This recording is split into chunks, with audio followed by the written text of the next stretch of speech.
Hello, this is Professor Tom with yet another story from my life.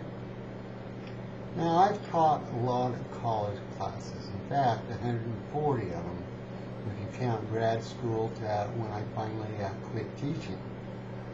But anyway, I used to teach in Oklahoma City at Rose State College.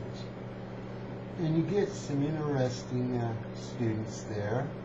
It's not exactly what you would call your top-of-the-line institution. It's a 2-year college. And pretty cheap tuition, too. But that doesn't mean that all the students there aren't good or good at something.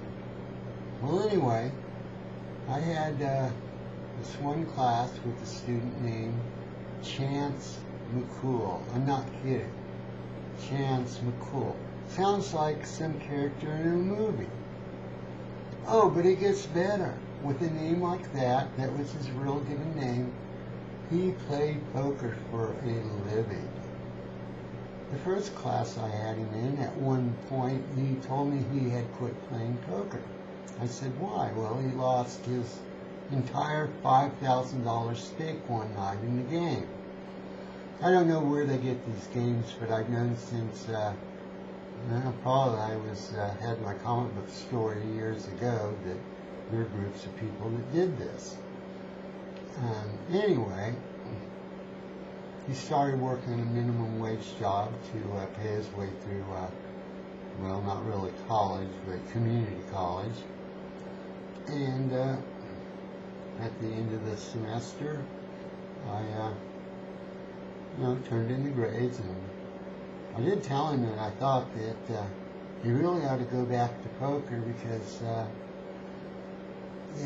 God didn't give you a name like that for no reason at all. So anyway, a semester or two later, he enrolls in another one of my classes, and he has a girlfriend there. Well, he was still making a minimum wage, working some kind of desk job for Rose State, and his girlfriend was a Zumba instructor. That's kind of like some kind of dance exercise, basically, for a woman, or a guy that wants to go out and meet a bunch of single women trying to get in shape. But anyway, I started telling him, man, you ought to go back to poker. You would be so good. You already know you're good. Just one mistake, big deal. You've got money saved to do it. Go start out small, get big, whatever. And his girlfriend agreed with him. And finally, by the end of the semester,